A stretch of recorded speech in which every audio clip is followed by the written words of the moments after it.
Hey guys, what is going on? TV Bomber here, and today I have my level 32 hunter setup video. I did this for my level 30 hunter, and it actually got a lot of views, so I decided to do it for my level 32. As you can see, I'm already rocking the glorious glowhoo shader. My girl hunter, as usual, has the blue flames for completing the nightfall strike, like I do every single week. And we're gonna go straight into subclass. Subclass is virtually the same except for obviously a few changes with the new Dark Below DLC raid and things like that. So I'm going to show you what I actually use for that raid. And that is this setup right here. You'll notice, a few different things. I'm using Swarm Grenade as well as not the increased range on the Golden Gun, but I'm using both the Chain of Woe and the Gunslinger's Chance, both of which benefit you from getting precision kills. Precision kills increase reload speed, and precision kills increase stability. Very, very nice in the Crota raid, where honestly you're not getting very many ammo drops, so that really isn't too good in PvE anymore. So I'm going to go ahead and recommend that to you. Scavenger is the best in PvP still if you're rocking a hunter. Very, very nice to just pick up ammo and get a significant portion of your time to have to wait for your grenade off. That's very useful in PvP, but the extra stability when you get precision kills is really nice in PvE, especially higher level. And Chain of Woe as well over the horizon doesn't really give you much benefit in Crota's End. There's not too many ranges you're going to be wanting to long shot people with your Golden Gun. And so otherwise the classes kind of stay the same. I'm actually going to switch back because I'm playing PvP right after this. Blade Dancer also has a lot of utility in the Crota raid, especially in the beginning portion. I'm going to recommend to you this class right here. Yes, that's it, I believe.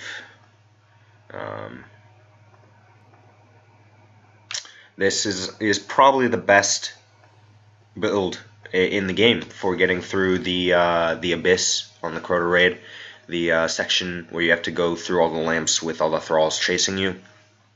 You can simply just go invisible with all of these techniques, and it really helps to just go invisible and run through it. In fact, you can solo it with this very class. It's incredibly easily. You can just kind of jump on top of lamps. You can blink strike. You can crouch and go invisible. You can just do whatever you want, go invisible, and it's really nice. And obviously skip grenade. I'm going to be recommending to you always the auto tracking grenades on the hunter because you just don't really get much opportunity to use things like Trip Mine and Incendiary in the raid. Swarm and Skip are going to be a lot better for you. Maybe Flux. Flux would be pretty decent. But this is the build I would recommend for the beginning portion of the Crota raid. And this is the build I'm going to recommend to you for the end portion of the Crota raid, on hard at least. On hard, there is no way to regenerate your health built into the game, so you have to utilize either your subclass or your armor pieces to help you regen health. With this, you can get kills with the Arc Blade or the Blink Strike, and that will regen your health, which is fairly easy. You can just kind of weaken a thrall up that's on the ground and then Blink Strike it, and you'll regain all your health. If you don't have that ability, the Mask of the Third Man also has replenish health when you pick up an orb, which is an extremely nice talent to have. If your team is really coordinated, you can create a ton of orbs at the beginning of the raid, and you can just pick one up whenever you need to heal yourself. Switch back and forth between helmets if you want. So yeah, those are the subclasses. Not much has changed PvP wise. I still use pretty much the same subclasses. Trip Mine, Triple Jump, Gunfighter, things like that. So I don't really use Blade Dancer in PvP because it sucks. As you guys can see, I have now all the raid primaries, including the Mythic class. Even though the Mythic class has been severely nerfed in the past couple of months. I don't agree with that necessarily, and there actually is a problem with it in PvP where it doesn't actually, like, the hit registration with this weapon is really wonky and doesn't often, like, it sometimes it'll just like say, nah, you didn't hit those bullets. So it's definitely not even worth using anymore in my opinion, except for the first part of the Crota raid. It's actually pretty good in that section, but even then I would recommend you Fatebringer if you have it, because the Firefly perk is just so good. You can just take out entire mobs of enemies with it. So go with that. I got Fang of Your Ute from completing the Crota raid on hard. Pretty solid weapon. You can mark targets with it, but that's honestly pretty useless. This scout rifle is essentially its Vision of Confluence, just with a little bit less range, or excuse me, yeah, a little bit more range, excuse me, and radar while aiming down sights. A little bit, a little bit of a stability decrease, but honestly, on a scout rifle, it doesn't matter. Your shots are going to be recentering anyways.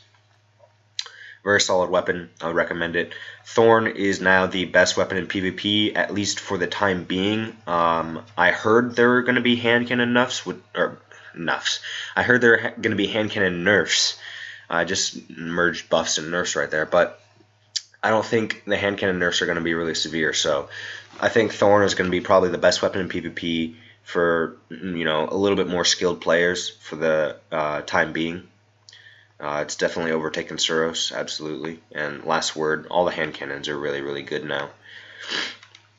Light of the Abyss is a melt machine. It's got the fastest charge rate of any fusion rifle, besides obviously the Vexsmith class, that doesn't really have a charge rate.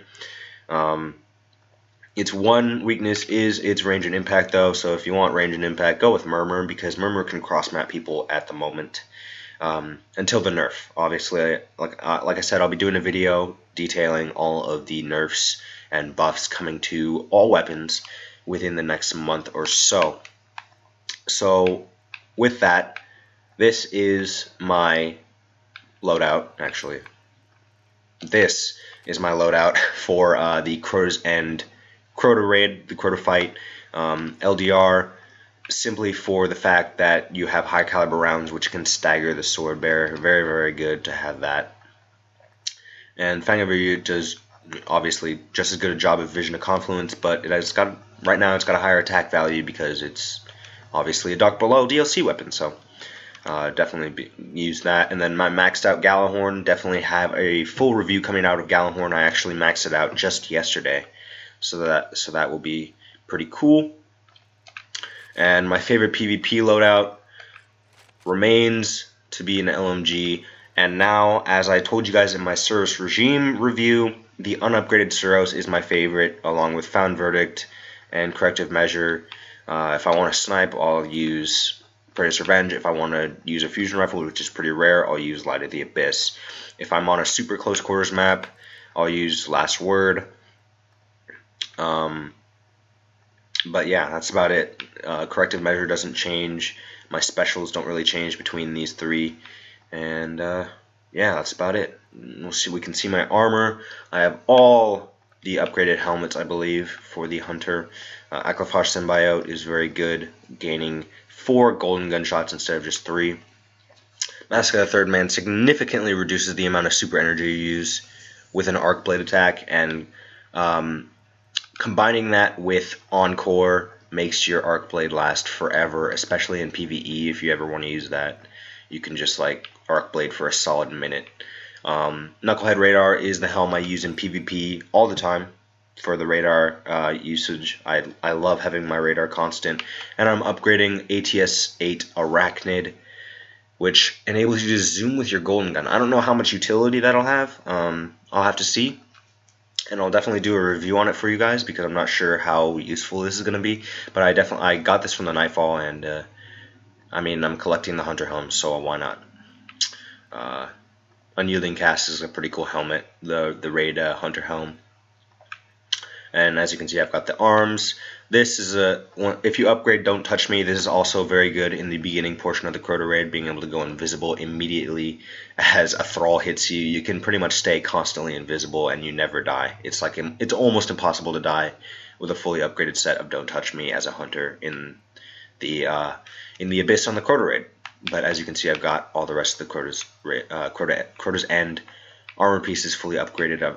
I've even got some doubles of the arms, which I'm upgrading because I think I'll like increased melee attack speed over causing damage with a grenade reduces your melee cooldown. So, and this is my favorite cloak, All My Victims cloak. This is more of like a PvP kind of oriented cloak. I only wear this. It does look cool, but I also wear it for the description, made from the torn cloaks of other hunters.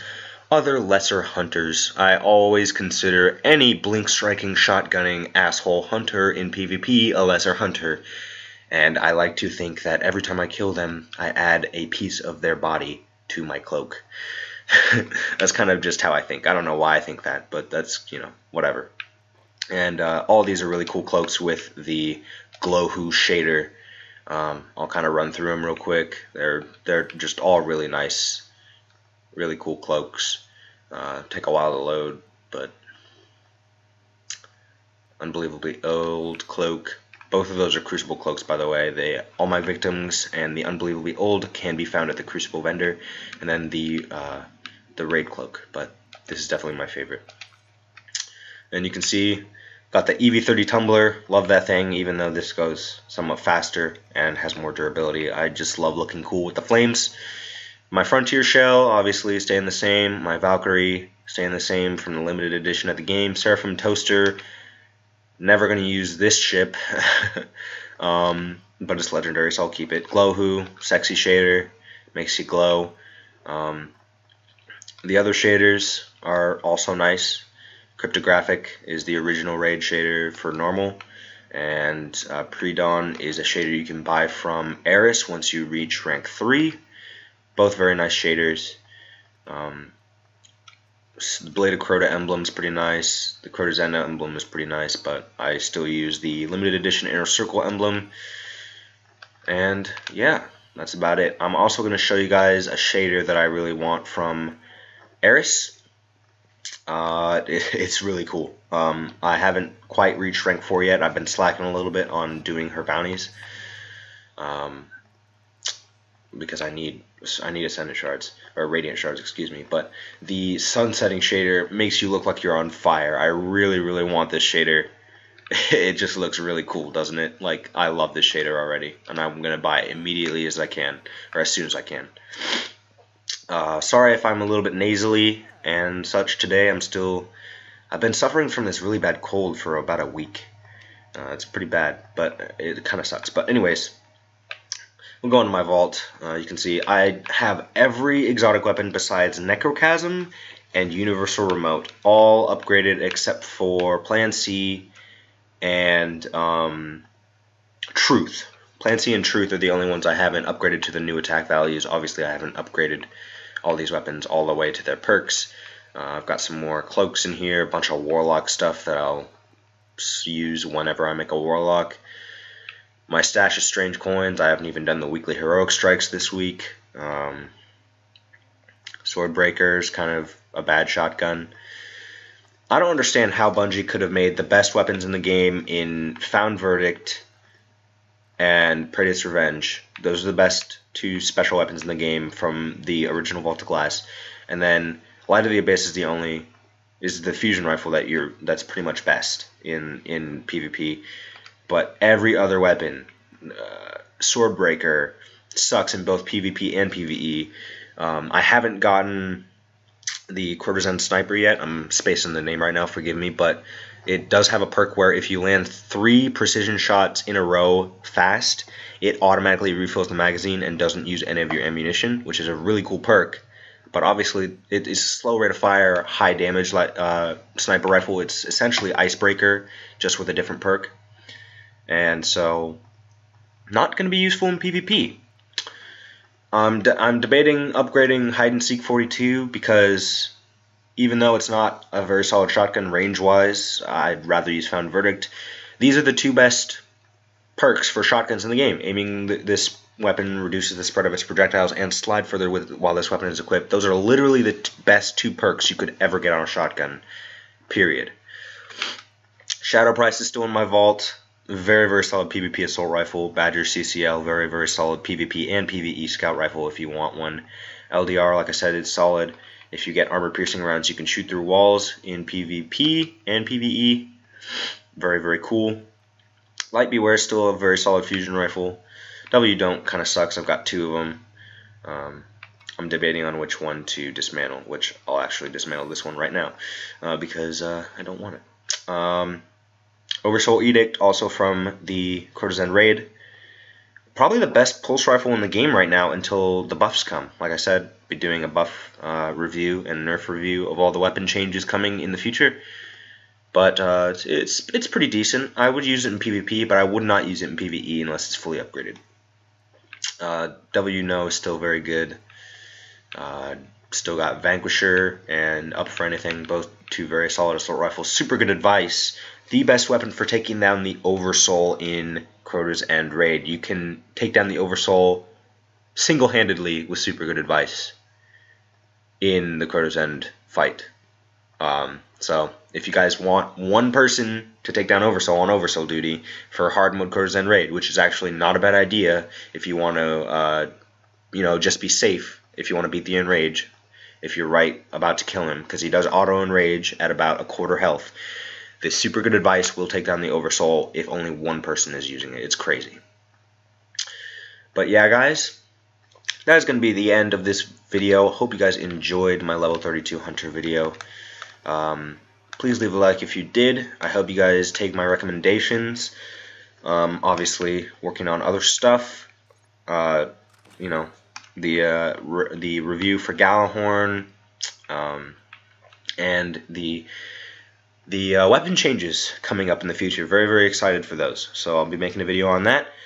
Like I said, guys, thank you guys for watching. Radiant Dance Machines. I'll see you guys in my next video.